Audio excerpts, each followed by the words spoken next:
أعوذ بالله من الشيطان الرجيم. بسم الله الرحمن الرحيم. رب اشرح لي صدري ويسر لي أمري واحلل عقدة من لساني يفقهوا قولي ربي زدني علما.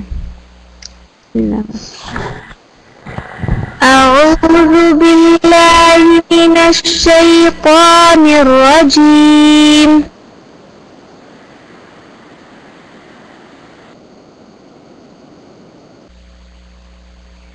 أعوذ بالله من الشيطان الرجيم.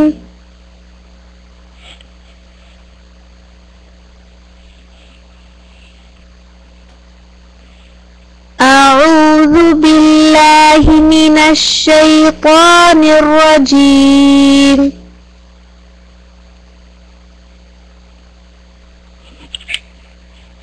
بسم الله الرحمن الرحيم.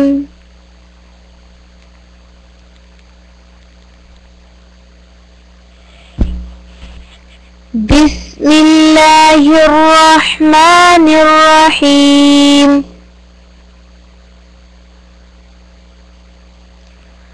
الحمد لله رب العالمين. الحمد لله رب العالمين.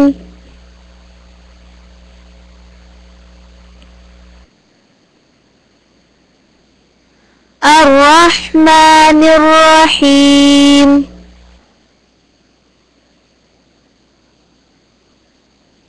الرحمن الرحيم. I hope you guys are reciting along with me. مالك يوم الدين.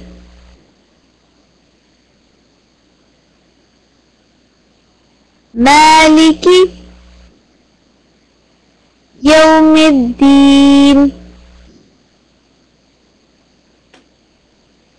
إياك نعبد وإياك نستعين.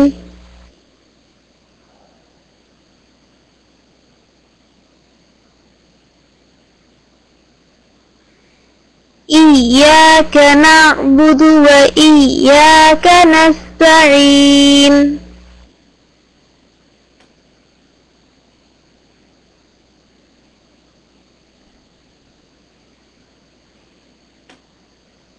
إياك نعبد وإياك نستعين.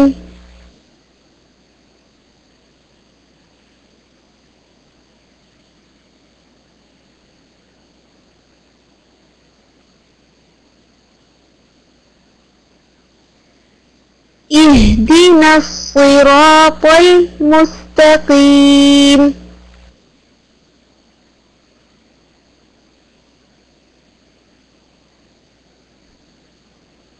اهدنا الصراط المستقيم.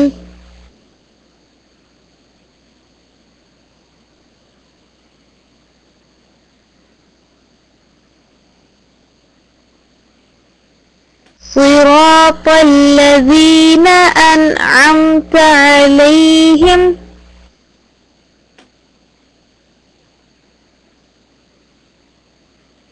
صراط الذين أنعمت عليهم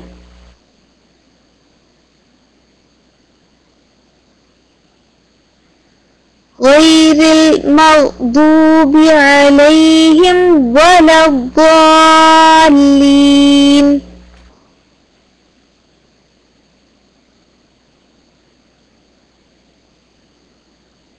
غير المغضوب عليهم ولا الضالين.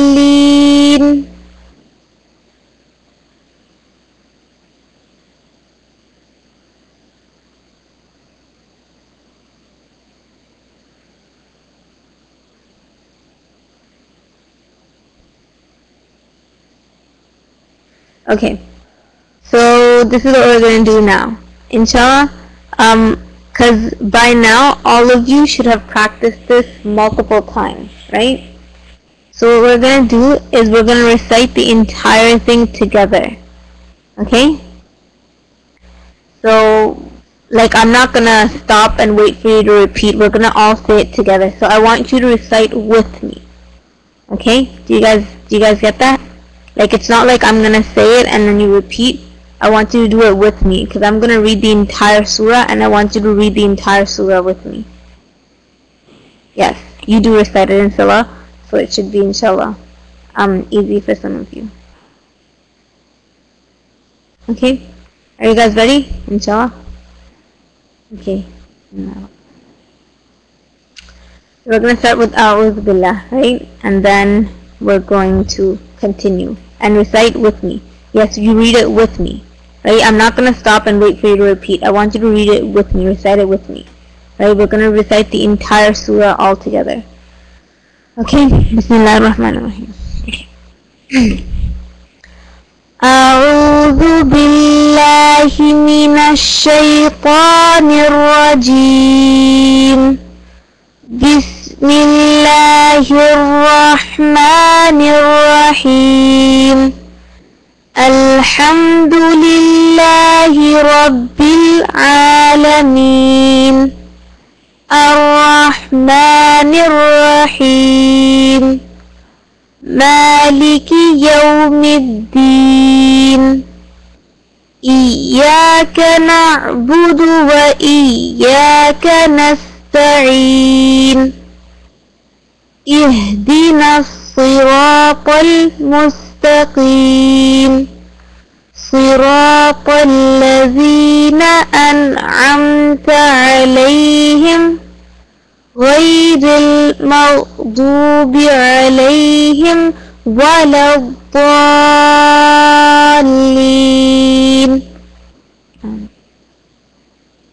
Okay, so how many of you kept up? Were you guys able to keep up with me? Okay, good job, mashallah. Okay, now let's look at the first ayah of Surah Fatiha, right? In Alameen, why are we stretching the meen? The meen, yeah, and why are we stretching there?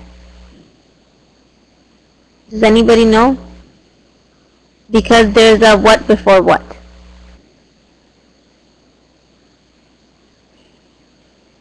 Because before the ya, there is the what? There's a kasra before the ya. Yes.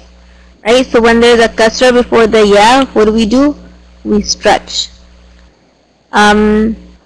Another place that we have the same rule applying, where is the other place? Give me one more place.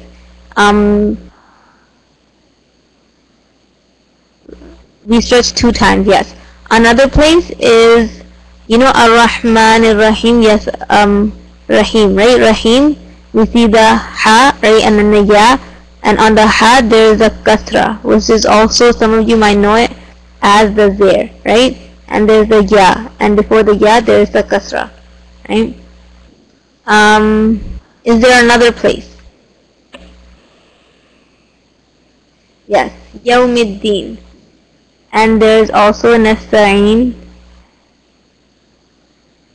Okay, now what place do we, for example, like, just give me one of the examples. What place do we not stretch at? There's a lot of examples, but just tell me one place where we're not stretching at all.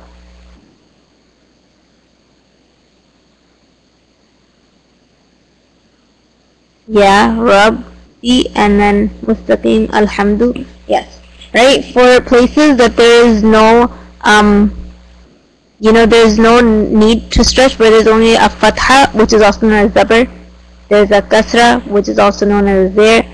And there's a Dhamma, which is also known as a Pesh, right? If the letter just has that on it, we're not stretching it. Okay, you guys already know that, alhamdulillah.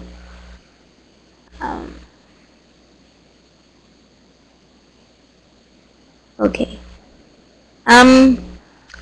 Inshallah, we didn't learn a lot of rules in this one, but inshallah we're gonna, it's just like basically the things that I say like this in class, right? Like the stretching and etc. I want you to keep note of them, right? Because as we go on, we're gonna keep adding them, right? We're gonna keep adding the rules and you're going to be applying them, right? So just keep track of all of the things that I'm saying, right? And pay attention very closely. Mashallah, I think you guys probably did a very, very good job. And inshallah, next week we are going to start Surah Baqarah, inshallah, I hope so. And best of luck. I hope you guys try to memorize this because this is very, very important. Okay? Okay. سبحانك اللهم بحمدك نشهد لا إله إلا أنت نستغفرك ونتوب إليك. السلام عليكم ورحمة الله وبركاته. السلام عليكم ورحمة الله وبركاته.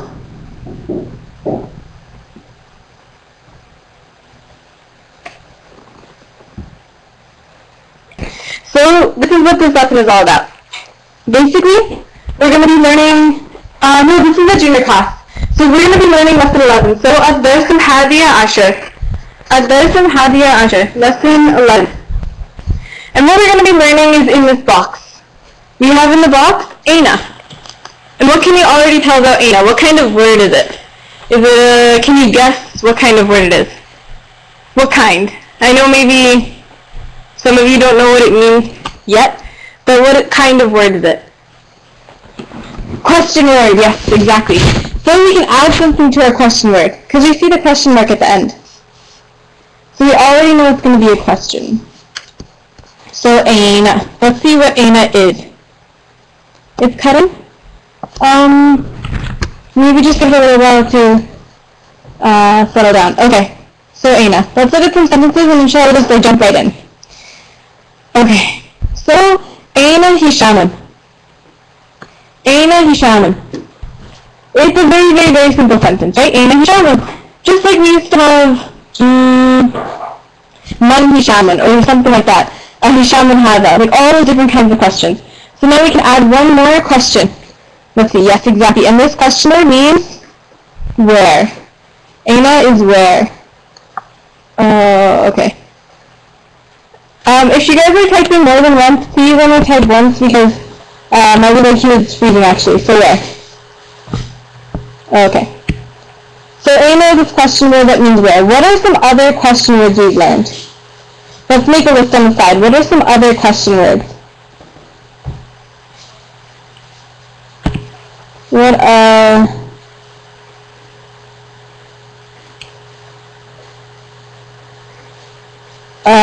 some other question words that we've been learning? Okay, good, exactly. So one of them is ma. We have ma.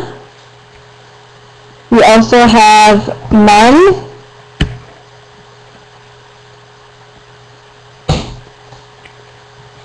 And we also have, exactly, Alina, we also have Okay, so we have 3 more question words, and we can also add Aina. So Aina is the where question. What is a where question? What kind of answer do you want to get from a where question? What's the purpose of it?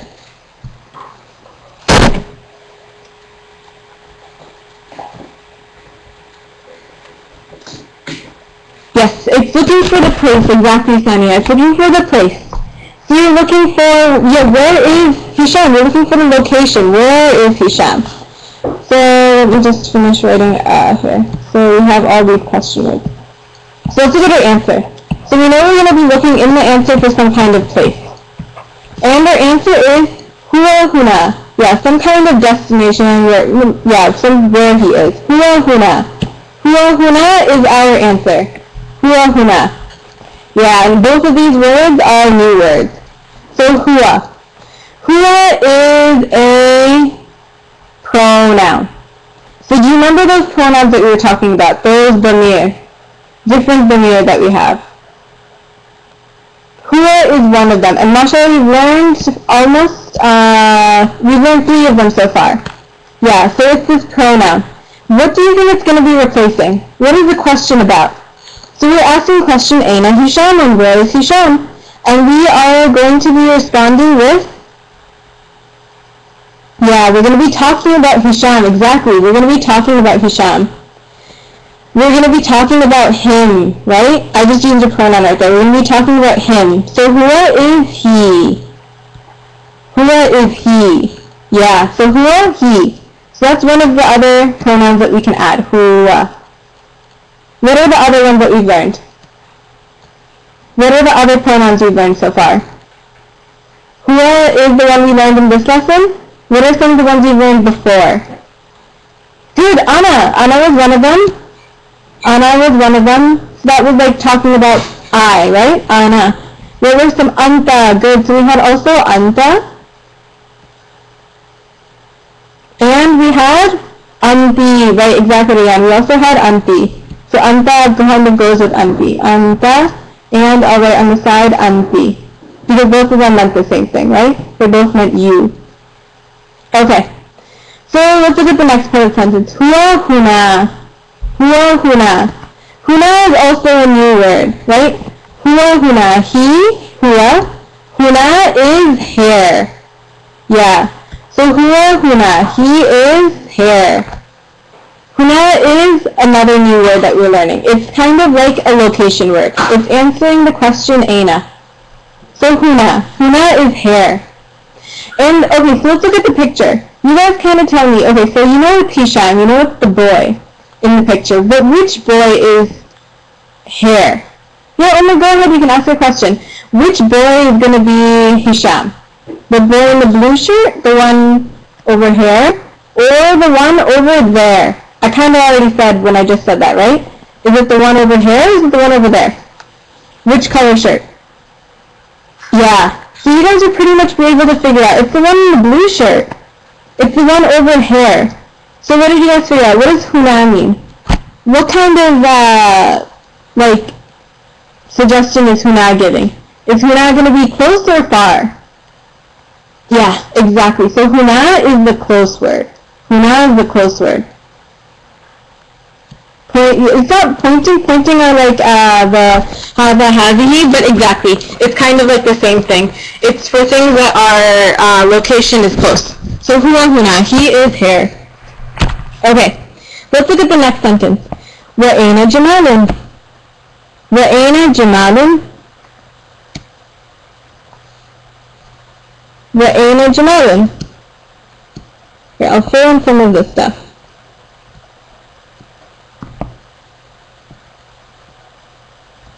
And where is Jamal? Exactly. So we had again that question word, aina. We had the same question word as before. And where? Aina. Wa'ayna Jamalun, and where is Jamal? So let's look at the thing. Let's look at the next one. Like, can those words have contractions? I'm not sure. You know, it's pretty short. Huwa huna. Huwa, I don't even know what you would possibly be able to shorten it to. So let's look at the next one. Huwa hunaka. Huwa hunaka. Yeah, so you were able to figure out huwa meant he. Again, huwa meant he. Oh, okay, I see what you mean. No, not for these sentences, Omar. Not for these sentences. Huwa is he again. Huwa is he again. And now we have another word, hunaka. Hunaka. Yeah, and I think you guys were able to figure out what hunaka was meaning, right? Hunaka is there. So if Hisham was here, Jamal is there. Huwa huna and huwa hunaka. So what's the difference? What's the difference? Exactly. So it's like the far word. It's the like corresponding opposite, right? Huna is here and hunaka is there. One is close, one is far. Hunaka. Okay. So do you guys think that these words have a gender? Do you remember all of those things that we did about gender? And when we use jamilun versus maybe jamilatun. Do you think these words have a gender? Let's see. Let's think about it before we go on. Who thinks they have a gender? Huna, hunaka, aina, all these words that we're learning so far. We know that we can use them for boys, right? So far, yeah, exactly. We know that we can use them for masculine things because we have hishamun and jamalun. But can we use them for girls? Let's see. I think some of you guys are saying yes. A couple saying no. So let's look. I see mostly yeses, but let's think. Let's look for the next one. Okay. Aina amina. Aina amina. Let's look at the next sentence and maybe we'll figure it out. Aina amina. Yeah, so okay, already we have another aina over here. Where is Amina? And how can we tell if Amina is a girl or a boy's name? What's the sign that we can tell? Aina Amina? Yes. For one thing, we have this one dhamma over here. That one dhamma. Aminatu. Yes. So that last dhamma is only like a single one. So we know that it has to be female. So that means that Aina is fine for female. Right? Aina Amina. Where is Amina? It's the same thing. We had Aina Hishamun and we have Aina Amina. Okay, so where can be used for both? Just like the way that ma could be used for both, man could be used for both, could be used for both, so Aina can be used for both. Let's look at the answer. Hiya huna. Hiya huna. Okay, so now it's different. What do you guys see so far? Yeah, I think some of you guys figured out what this meant. Aina Amina, where is Amina? Hiya huna. Hiya, yes, hiya is she. Why? Why is it different? Hiya huna, and huna we know is hair. Hiya, hiya. Yeah, for one thing, it almost looks the same as hua. And because we have to use a she, why? Why did we have to change it? Why? Because hua is for male. Yeah, hua is for male. And the female version, right? Exactly. So, Amina is a girl. And what are we replacing in this? We're replacing a girl. Hiya, she is. Hiya. Hiya. So we know that he or her, yes, exactly. So when we have to use hua, we know that it is male, right? Hisham the male, so we have to use hua. Because Amina is a girl, we have to use hiya. Hiya is for she, exactly. Hiya is for girls. He and she, hua, hiya. Just like we had anta, anti. Okay, so hiya, huna, she is hair. But, again, huna, same word, right? Huna is the same word. Let's look at the next sentence. Wa'aina Maryam. Wa'aina Maryam. Aina again. And where is Maryam? Good. Exactly. So where is Maryamu? Aina Maryamu. Where is Maryam? And what's your answer? Hiya hunaka. Hiya hunaka. Yeah. See, did you notice how easy this lesson is? Mashallah, we learned, I think, 5 new words. And it's so easy, right? Hiya, she is, right? Hiya, she. Hunaka, there. The farther away one, right? Hiya, hunaka. Where is Maryam? She is there. Okay, now I have a quick quiz. Which one? Okay, I'm going to circle one in the picture. Which one is she? Man hiya. Who is she? Man hiya. Right? I had a man question. Who is she? I want you to tell me who she is. Man hiya. And maybe if you can make a complete sentence in Arabic. Man hiya, who is she?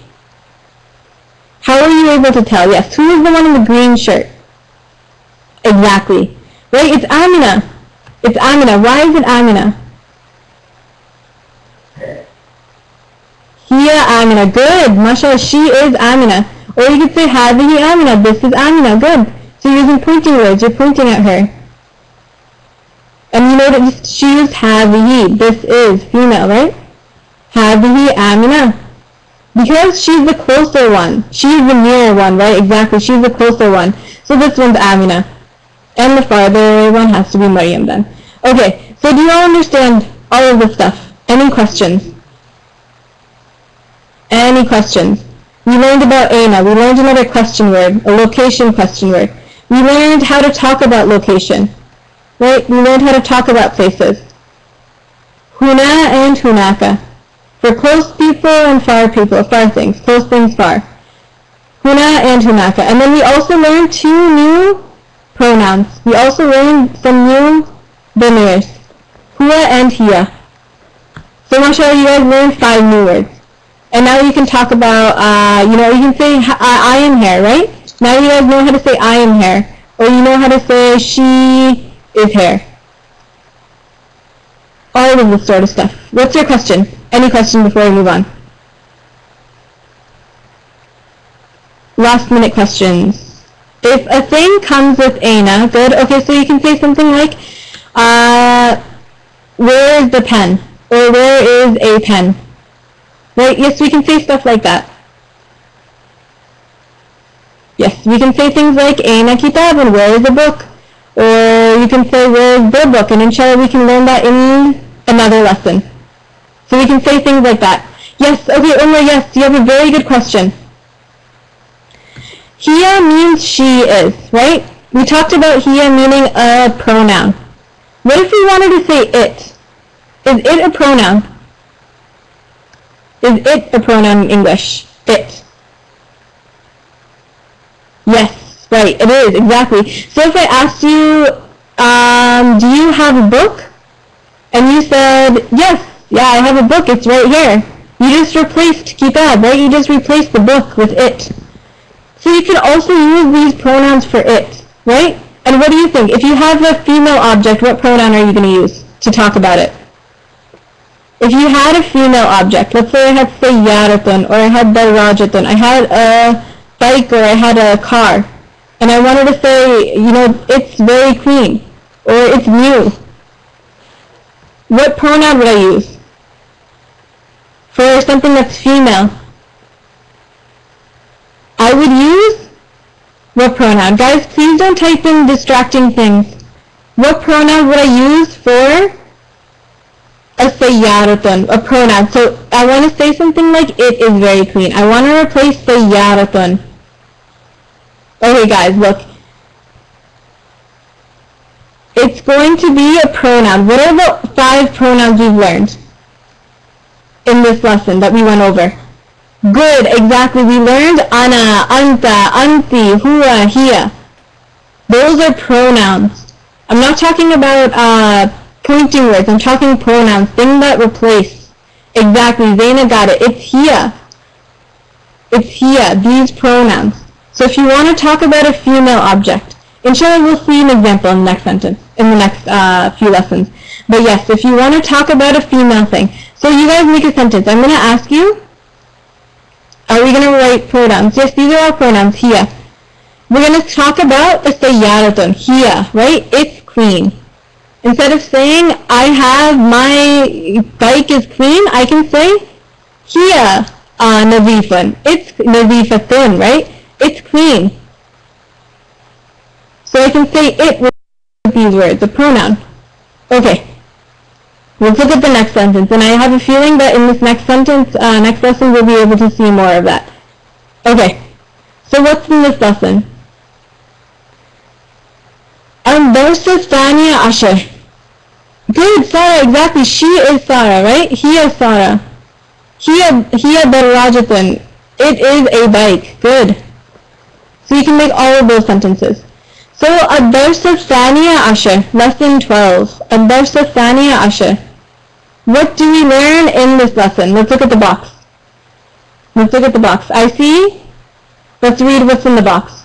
I see an al, and I see it's in red, so that's probably the new thing. I'm thinking the al is the new thing. I see kitabun. We know what kitabun is.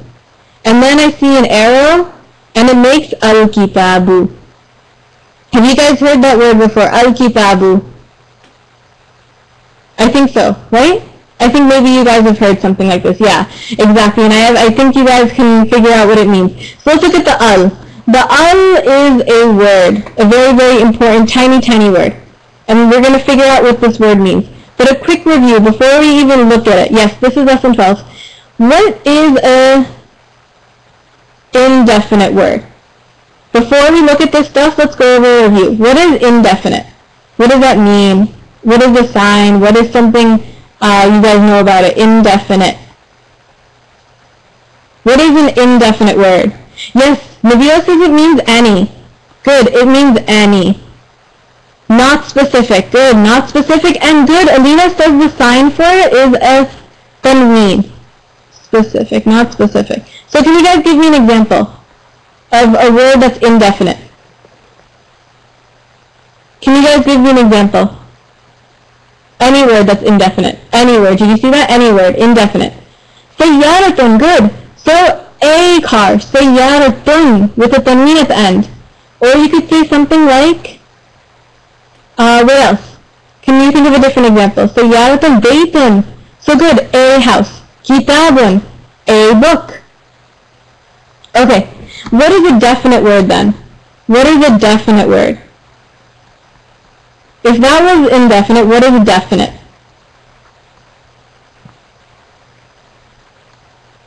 Good. Something that's specific. So now it's like the opposite. Specific words. Something like Sayyarati. Good, Omar. So what's the sign of it? What's the sign of specific that we know so far? I think some of you guys are giving the answer that we're going to learn this lesson. What's, you know what it is. Good. You know what the thing is. It's very specific. What's the sign of definite? No tanween, right? No tanween. So what is there? Instead of tanween, what is there? Yes, there's a ya. We could put a ya at the end, right? We could make something mine. So now it's very specific. My. We could put one dhamma instead, but we don't know about this yet. So inshallah we'll see. So far we know the ya, we know my. So we could say something like, give me an example. What's a very definite word? What's a definite word? What is a definite word? Give me an example. Okay, so in English, we know some of these, right? Akhi is my brother. Akhi is my brother. So something like my. Or hers, or good. So in English, we have things like her book, or their book, or our book, or his book. They're very specific, right? So now we're going to figure out the way to make something specific, saying the. Right? Because I noticed some of you guys were saying the. So if I said the house, it's a specific house, right? It's not just any house, it's the house that I'm talking about. It could be thought of, but it's the house. Yes, so we're going to figure out how to make that. How to make a word definite with the.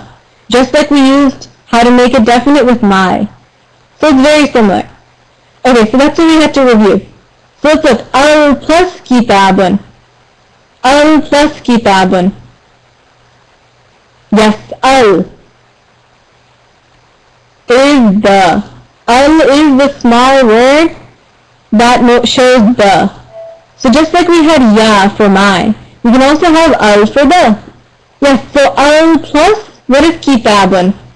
Let's go through each word. What is kitabun? So we have the plus, what is kitabun?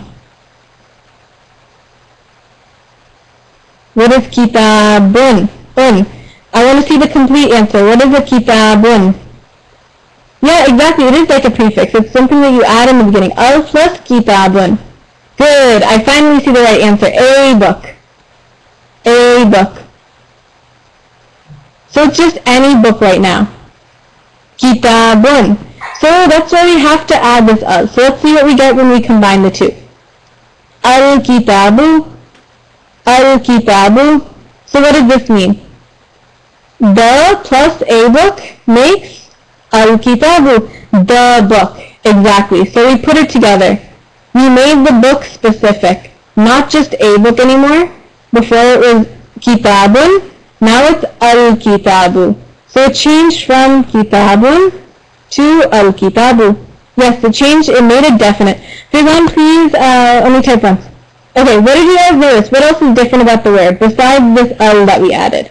So we added an al. So can I make that step, add an al? What else happened? What else happened to the word? To make it definite.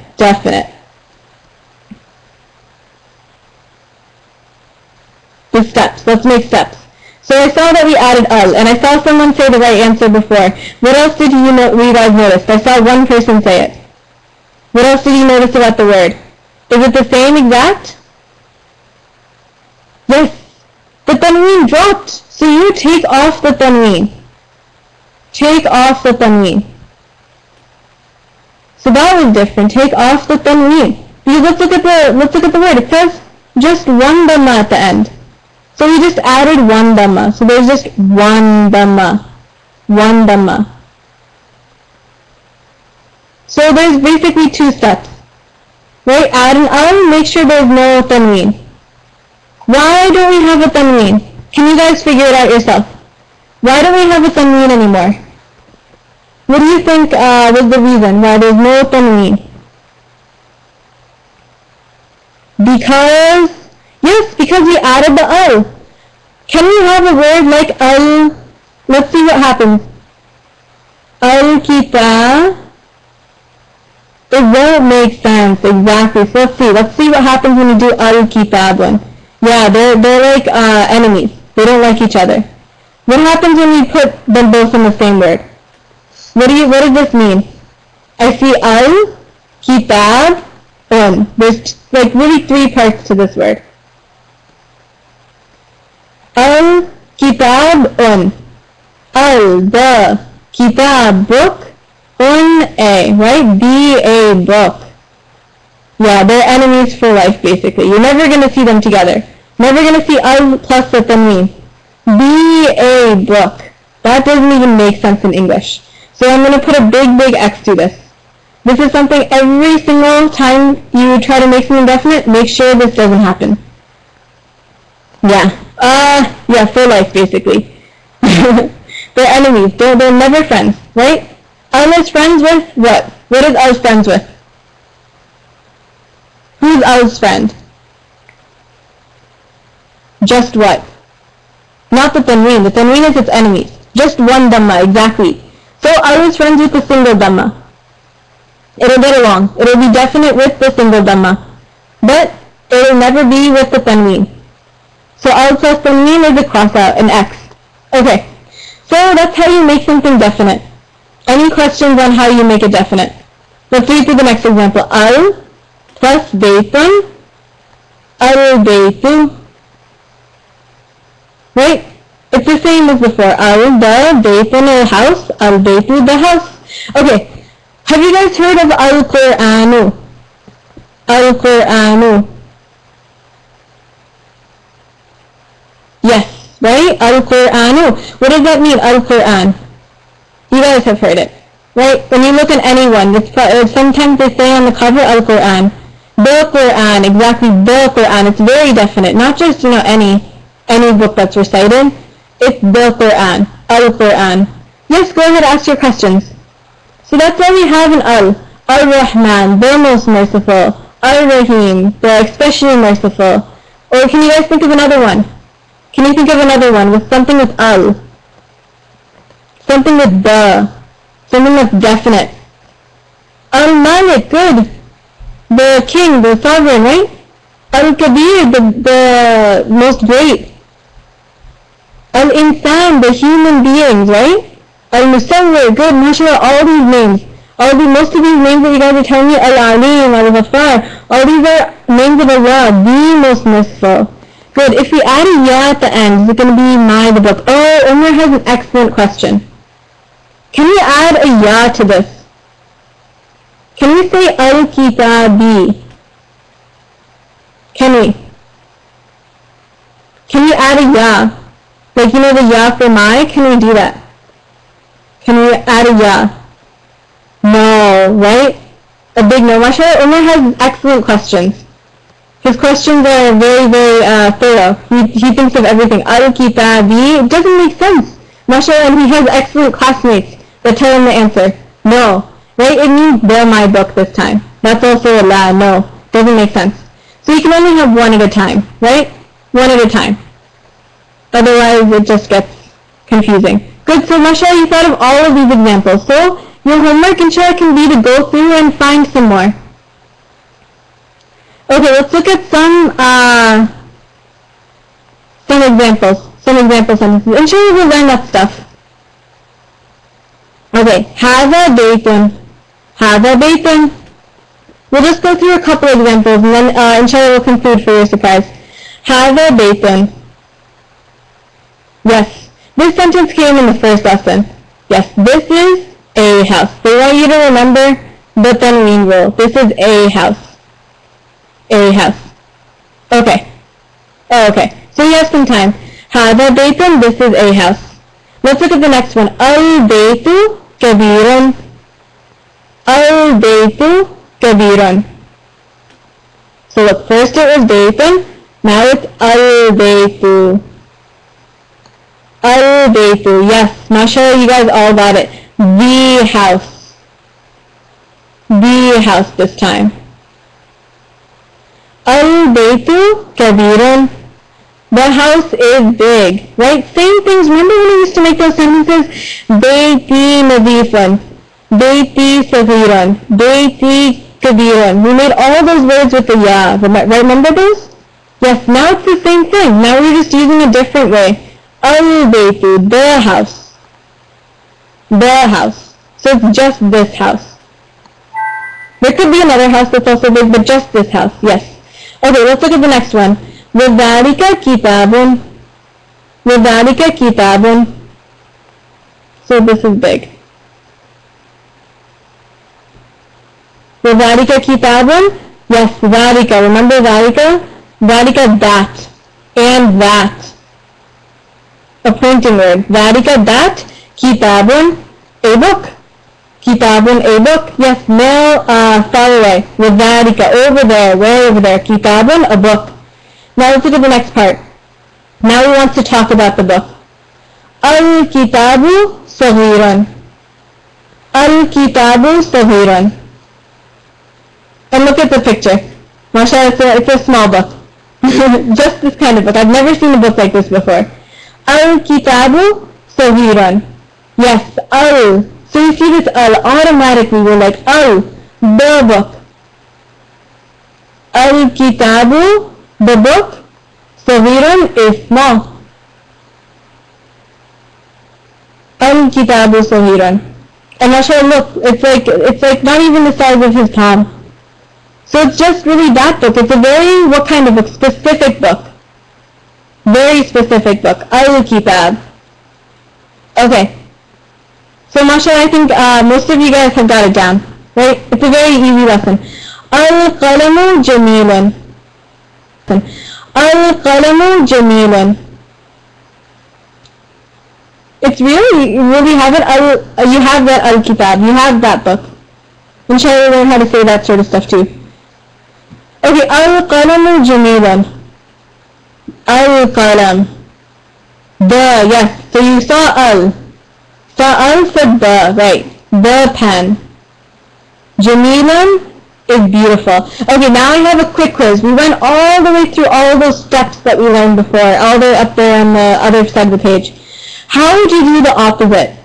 Now I just don't want the pen. See, this is the pen. I want a pen. How do I change this to be indefinite? How do I change the word al-qalamu to be indefinite? To be any pen. A pen. So I want to change it back to how it used to be. A pen. Yeah, exactly. Abir says 1. Step 1, take off the al. I have qalamu now. What else is left? What else do I have to make sure? So right now I have qalam. I have qalam. Yes, and make the meen have a tanween. Yes. So no more one dhamma. Now we have to have this tanween. A pen. Qalamun. A pen. So there was really those two steps. Take off the al and make sure you have the tanween. Because you have to have, one of them. Yes. Okay. Let's look at the next one. Ama'un hada. Ama'un hada. So this is our next question. Ama'un hada. Yes, so now we have a different kind of question. We have an a question.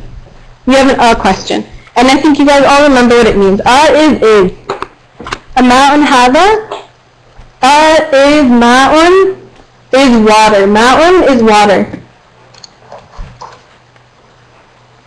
And hada is this. Okay, so looking at the word ma'un. Is ma'un definite or indefinite? You guys tell me. Is ma'un indefinite or definite? Yes, the describing word, you don't need an al, right? Al-qalamu jamilun. Jamilun with the tanween. Okay, yes, ma'un is indefinite.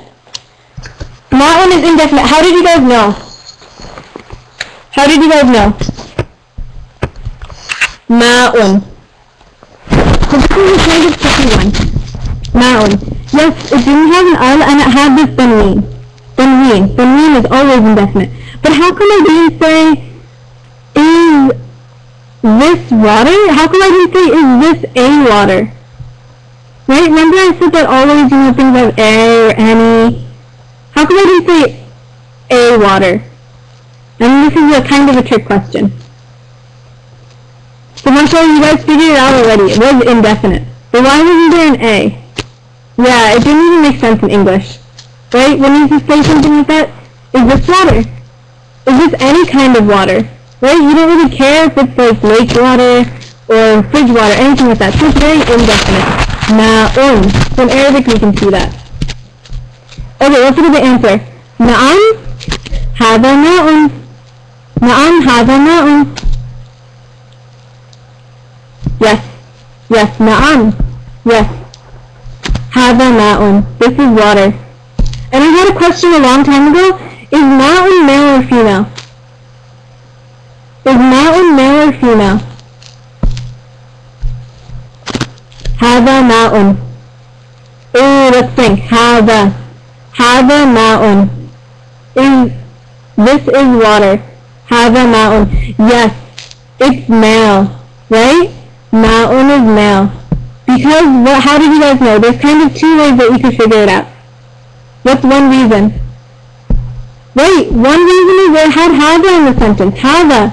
Hada is for males. Hada na'un. This is water. This male. Second reason? What's the second reason that we could figure out that it was male? What else? Hada na'un. This is water. No round tha. Exactly. No round tha. The class will go until up to 8:05, 8 o'clock. Okay. So no round tha, no hazihi. So there we go. It's male. Let's look at the next one. Al-ma'u baridun wa nadifun. Al-ma'u baridun wa nadifun. Yes, al-ma'u. Al-ma'u. What happened? Al-ma'u baridun wa nadifun. Barid only means cold. Baridun is cold. Nadifun is clean. Yes. So the main thing that we saw, al-ma'u, the water. Is every water clean and cold? No, right? The water. Al-ma'u baridun wa nadifun. Not all of the water is cold, right? There could be lake water that's very warm. So this specific water is cold and clean. Al-ma'u baridun wa nadifun. Okay. Yes, so you guys got it. The water is cold and clean. Baridun wa nadifun. Let's look at the next sentences. And this sentence will show you guys what you guys were asking before. So tell me if you figured out something that you learned from this sentence. Ayn al-masjidu. Ayn al-masjidu. Ayn al-masjidu. Yeah, Aina, we have Aina again, just like the last lesson. Aina al-masjidu. Where? Aina, where? Al-masjidu. The masjid. Good. Al-masjidu from masjidun, a masjid. Masjidun was a masjid. Al-masjid, the masjid. Okay, where is the masjid? Make sure it's the. Al-masjidu hunaka. Al-masjidu hunaka. Yes, and we have to add the is. Where is the masjid? Al-masjidu hunaka. Yes, al-masjid. The masjid. So this specific masjid is way over there, right? It's far away. Al-masjidu hunaka. There. Huwa kabirun. So this is the thing that I wanted to talk to you guys about. Huwa kabirun wa jadidun. Huwa kabirun. So we have the where it is, the location. Hunaka, there. Huwa kabirun wa jadidun. Huwa. Good, okay, so huwa. What is huwa? What kind of word? Most of you guys are just translating it as huwa. Let's see, huwa. What is huwa? What kind of word? Good, so we know it's male. It's a pronoun. Yeah, and exactly, someone said it's talking about the masjid. Right? Who is replacing the masjid? So what are we going to translate this in English? Are we going to translate it as he? Are we going to say he is big if we're talking about a masjid? Masjid. Yes, it. It is big. It. Right? Because it's an object, masjid is male, so it fits. Right? We can use huwa. Right? As long as it's male. It's a male pronoun. Huwa, it. Now it all makes sense, right? Huwa kabirun, it is big. Wajadidun and new. So did you guys notice the pronoun, huwa, it? So there you go, that's the new lesson. Masjid is an object. So you have to use it in English, right? You don't use he in English. But in Arabic you use the same. Interesting, right? Use the same. Huwa. So huwa for Hisham and huwa for masjid. Okay. So I want you guys to look over this last sentence at home. Qadimun is old. So make that note in your book. Qadimun is old. And try to go through this sentence yourself. So that's your homework plus the exercises. So that's the exercises 11 and 12. Until you guys will be able to do it. If you have questions, you can always ask them. And you can review these in groups. So I'll conclude. And I'll see you all next week. So, Assalamu alaikum wa rahmatullahi wa barakatuhu. Assalamu alaikum wa rahmatullahi wa barakatuhu. Thank you. Today, as you can all see, we will be inshallah talking about something that is just round the corner here in this country, right? What is it? Can anybody tell me? You can see it probably on the screen also, right? What is about to come? Halloween. Ooh. Can all of you hear this? Dear brothers and sisters, we are going to inshallah talk today about Halloween, right? Yes, Halloween is bad. It's not supposed to be celebrated in Islam. Do you know that Halloween is something that is, let's just read a little bit from here and then I'll tell you something. Maybe you may know about it or you may have heard about it, but I will try and clarify it. Okay? Inshallah. If you have any questions, please free to feel free to ask me those questions. Okay? Inshallah. Let's see what is happening. See, they talk about trick or treating, right? Trick or treating, it is widely believed that during the Feast of All Saints, the peasants are who? Who are the peasants? Can anybody answer? Who are the peasants? The peasants are people who are the farmers. The farmers used to go from house to house asking for money to buy food for the upcoming feast. Yeah, this was in this part of the world, especially in Europe, right? In Ireland and England and, France and these places. The farmers would go from house to house asking for food for the upcoming feast. They would celebrate it this day by building a large bonfire, and they would try to bring food and even animals to sacrifice there, right? And they would then dress up in costumes and would play tricks on their neighbors. Of course, then they would say that all the things that were happening were because of the spirits and the goblins, right? They believed in these things, and they thought that the ghosts of people who had passed away would come and do all kinds of things. This, of course, is not Islamic, right? This is not Islamic at all, right? They were just making up stories. This is called superstition. It means that they are making up things and then they are sort of building on it and getting scared of it, and then they are, just hyping it up. It's hyping it up, okay? Then what happened? Listen to what happened, some other things that they did. They had images of bats and black cats, etc., because they believed these animals that they were the ones that communicated with the spirits of the dead. And they were, a lot of people believe in that even today, that if a black cat crosses their path, it is supposed to be really bad luck.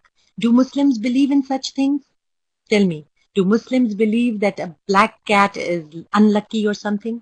Yes, that's right. No, we don't believe in that. Nope. La. That's right. We don't believe in all this.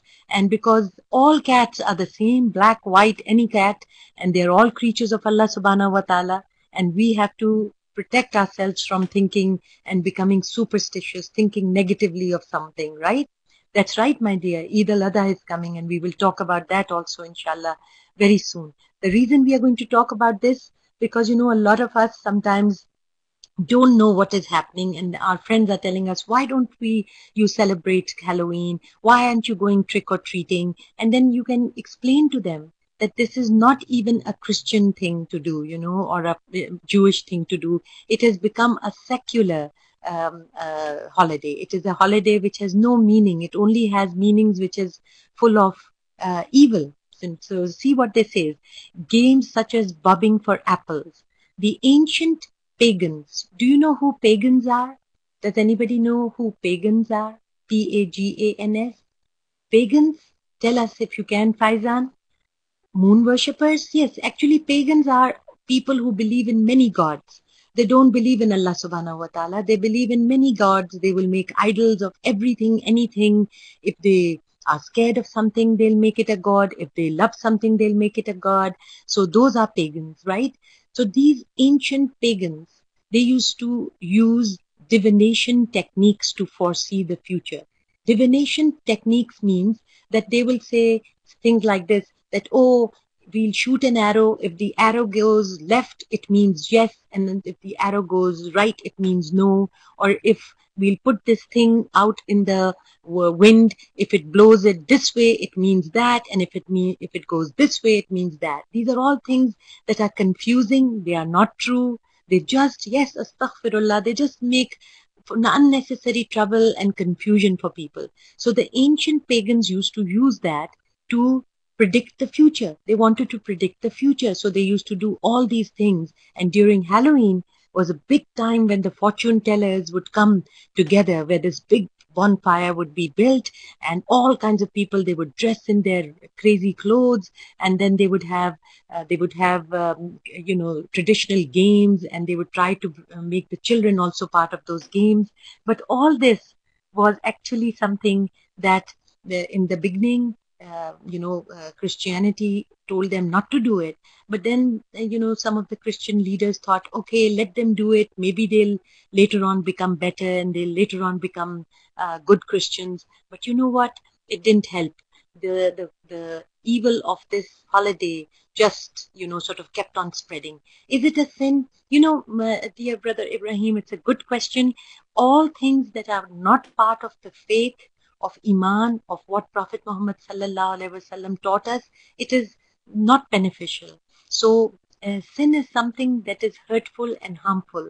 And yes, when Halloween is hurtful and harmful, it is a sin. Definitely it is a sin. Do you know, dear brothers and sisters, let me just give you the Islamic perspective of what Halloween is. And then, inshallah, I am, okay, your sister, I am brother. Okay, listen to this, the Islamic perspective. Iman, faith, is the foundation of Islamic society. And Tawheed, the belief in the existence of the oneness of Allah, is the essence of this faith and the very core of Islam. Core, the center of Islam is the faith in Allah subhanahu wa ta'ala as the one and the only lawgiver, right? Allah is the one who has created us, and Allah has told us how to behave, to live a happy life. So Allah is at the center. Tawheed is at the center of our faith as Muslims. The safeguarding of this Iman, we have to safeguard it. We have to protect it, right? We have to protect this Iman and of this pure Tawheed. This is very important in Islam. Is the primary objective of all Islamic teachings and legislation. All laws of Islam are based, and at the center of that and at the foundation of that is the belief in one Allah subhanahu wa ta'ala, who is the creator of all. No confusion, no superstition, no false beliefs, right? In order to keep the Muslim society purified of all traces of shirk, shirk is associating partners with Allah, of course, and any remnant of error, a continuous war must be waged against all customs and practices which originate from society's ignorance of divine guidance and in the errors of idol worshipping. Do you understand this last sentence? That if we were to, just even for the sake of fun, try to be part of something so abominable, something so dangerous, and something so hurtful and harmful, we would definitely be committing a sin. It would be something that is not going to be liked by Allah subhanahu wa ta'ala. See what our beloved Prophet Muhammad sallallahu alaihi wasallam said. He issued a stern warning. He said, whoever imitates a nation is one of them. It is in Abu Dawood, Sunan Abu Dawood, meaning this is in the books of Abu Dawood, who collected some of the hadith of Prophet Muhammad sallallahu alaihi wasallam. So remember, my dear brothers and sisters, whoever imitates a nation is one of them. We don't want to imitate a nation that is doing any evil. We don't want to imitate a nation that is spending time and money and effort doing things which are hurtful and harmful, right? So listen on. From an Islamic standpoint, Halloween is one of the worst celebrations because of its origins and history. It is haram. It is forbidden because this is celebrating, or this is believing in spirits and magic and other these kind of devil and all these like they have control over people. They don't have control over people. We are free to choose what path we take, and Allah subhanahu wa ta'ala has given us that choice.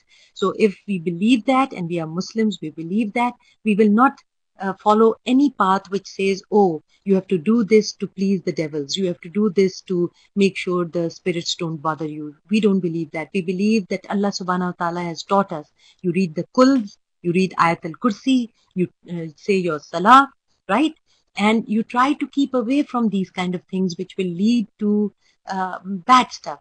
Sister Nabila asks, is this the devil's birthday? Anything that is wrong, that is, leading us to evil, God forbid, it is in a way, celebrating badness. And in that sense, you could say, but even these people don't call it the devil's birthday. They just say that it is the day that the spirits and evil things are coming. So we have to become like them to sort of keep them away. And they are wrong, because it's spreading more evil. You have to stick being good, and you have to stick to the path, especially of Islam, that Islam has taught us, right? Okay, the children are to be proud of their Islamic heritage. They themselves will, inshallah, abstain from Halloween and other non-Muslim celebrations, such as birthdays, anniversaries, Christmas, Valentine's Day, etc. This is a serious matter and not to be taken lightly, and Allah knows best. May Allah guide us and help us to stay on the right path and save us from all deviations and innovations that will lead us into the fires of hell. Na'udzubillah. I hope we are never, we never follow these paths. Ameen, summa ameen, Rabbil Alameen. So Faizan, you have a question? Go ahead. I'll tell you, I'll answer your questions. Let Faizan ask his question, and then I'll tell you something more. Okay, go ahead, Faizan. You have a question? Can we do it for fun? No, my dear, I'll tell you something. Anything that has badness in it, there can be no question that it will be also fun to do. We'll enjoy it for a little while, but the effects of it is horrible. I'll give you examples of it. Do you know, for instance, that almost like $6 billion or so are spent on Halloween every year, and the amount of candy that is non-Muslim made holidays, devils, shaitans, birthdays, fun days. Okay, I'll just answer. Yes, Sister Anjum is right. You can do fun on Eid days. Celebrate Eid in nice, halal, good ways. There's so many good things we can do on Eids. Halloween, for that matter, is you get candies which are, remember, very, very bad for your teeth. This is the reason why diabetes is rampant all over the world, because of the intense amount of sugar that we are taking. And also remember that all the costumes and all the pumpkin that is wasted, that is, just destroyed and mutilated, all the faces carved in it. This is a very healthy vegetable that could be used in a nice way, but we are, just wasting it at this time. And also the amount of, paper that is wasted. Trees are cut down just to make the things to mark Halloween, the pictures that people are using, the paper sort of ghosts and everything. Is that something that Allah subhanahu wa ta'ala will not ask us about? Will Allah ta'ala not ask us about all these? And yes, these are the 10 days. These are the most holiest of 10 days. They've started, and these are the days of Hajj, and Eid is in 10 days, inshallah. So do not get sidetracked by Halloween. Try to remember that this is just a sideshow, which is a very evil and very unnecessary sideshow. So many children get hurt. Sometimes people will put things in the candy that can hurt the children. Sometimes, when they have these parties, Halloween parties, where people are all dressed up, but they are having alcohol. Alcohol is a big part of all parties here. So all these things, one may say, oh, it is fun. But really, I'll tell you, it is no fun. The people who are even part of it don't like it, but they are too scared to say no. They've been, they believe sometimes that, oh, we better do it, otherwise we might get hurt. One of our friends might say, oh, how come you're not celebrating it? So some of these people are, sort of doing it just because everybody else is. Yes, you can get kidnapped or drugged or something, when these parties are going on. So why birthdays? Ali is asking. I'll tell you, the thing with birthdays is that you can celebrate birthdays like Prophet Muhammad sallallahu alaihi wasallam did. You can fast that day on your birthday so that you remember Allah subhanahu wa ta'ala's favor. Your family can do and you can do special nafils that day, a couple of nafils, just thanking Allah subhanahu wa ta'ala for the fact that you are born, alhamdulillah, and Prophet Muhammad sallallahu alaihi wasallam fasted, and in that way you are grateful and you are doing something nice. Now you could give food to the poor people that day if you wanted to. It's not the sunnah, but I'm just saying, if you want to, sometimes we waste so much money, having birthday parties in which we may get, people are forced to give us gifts. Sometimes people can't afford it, right? In Islam, that's right. Faizan writes, there's only two Eids, Eid al-Adha and Eid al-Fitr. No other. That's absolutely true. And we should celebrate it with open hearts. Feed poor people, give gifts to each other, especially the young children. My daughter, she has been giving gifts to all the children in the community on Eid. She wraps them up, hundreds of gifts, and she buys it from her own money. And children are waiting for those gifts, And alhamdulillah, we feel very happy and grateful to Allah subhanahu wa ta'ala that our children are doing these things, because, give your friends gifts, give each other gifts, give your parents gifts. My children give us gifts on Eid. We give them gifts on Eid, and it's a lot of fun. They think of what we like, and once one of my older daughters, she gave us a gift of binoculars because we like to watch birds, and she got us a bird book and a squirrel book because we've been watching squirrels and birds in the backyard, and it was very nice of her to think about what will keep us entertained and happy. And we learned about the birds of New England, and it's a beautiful gift to give, right? So yes, we should always be grateful to Allah subhanahu wa ta'ala.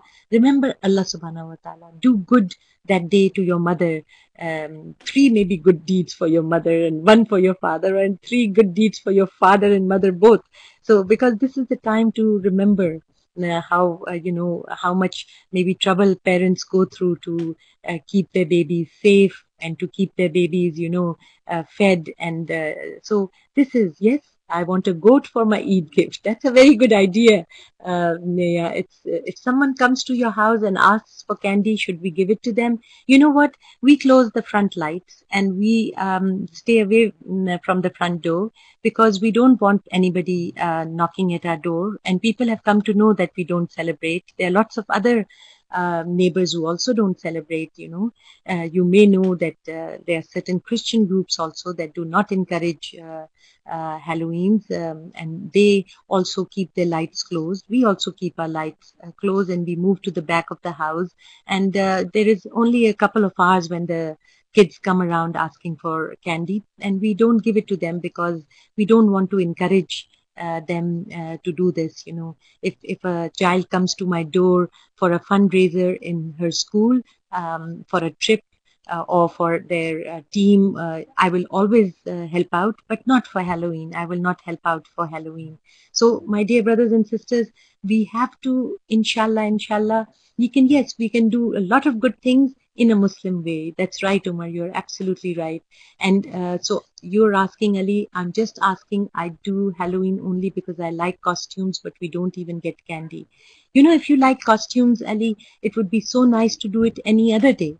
Don't do it on Halloween, because Prophet Muhammad sallallahu alaihi wasallam said, don't follow what the the Nasara and the Jews and the Christians may be doing, because some of them is not in the right spirit. It might be sort of mixed with pagan things like Halloween, for instance. So it is better not to do it that particular day. You can do it some other day. You can do it maybe 2 days after it. You can do maybe in January. You can do it maybe any other day, but don't do it near Halloween time. Okay.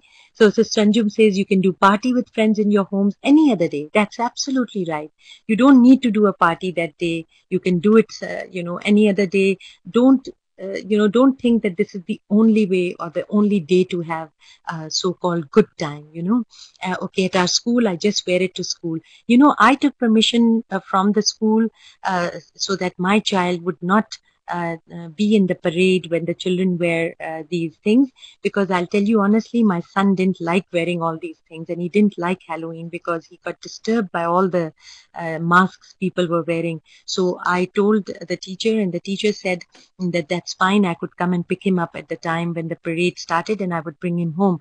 Or he could go in the media center or the library and sit there with other friends who were not celebrating or commemorating Halloween. So Abira writes, I know this dua. If you pray it 3 times before sleeping, all your bad sins will go away. That's excellent. That's a very good idea, Abira. We can learn at this time some nice duas. The time when you are thinking that maybe somebody will come to the door, and maybe they'll ask for candy, or they'll say trick or treat, or maybe your friends have said they'll come to your door. That is a good time to sit at the other side of your house and learn a dua, right? Yes. It'll be should be over. It's 8:05. So then you're absolutely right. If you have any other questions, inshallah, please feel free to ask. Write to Sister Anjum. We'll try to answer those questions. Yes, we get scared looking at the costumes. There's no reason to. Yes, you can fast on 9th Dhul-Hajj or 10th and 11th. This is what Prophet Muhammad sallallahu alaihi wasallam told us. Do it 2 days rather than just the one day that the Jewish people did it on the 10th. We can do it 9th and 10th, or 10th and 11th. And the costumes are also uncomfortable, Sarah writes. That's absolutely right. No reason to do something that is so uncomfortable. I'll end now, my dear brothers and sisters. We'll end with dua, and then I'll say the salam to you. So we'll do it. Allahumma ربنا تقبل منا إنك أنت السميع العليم وتب علينا إنك أنت التواب الرحيم. السلام عليكم ورحمة الله وبركاته.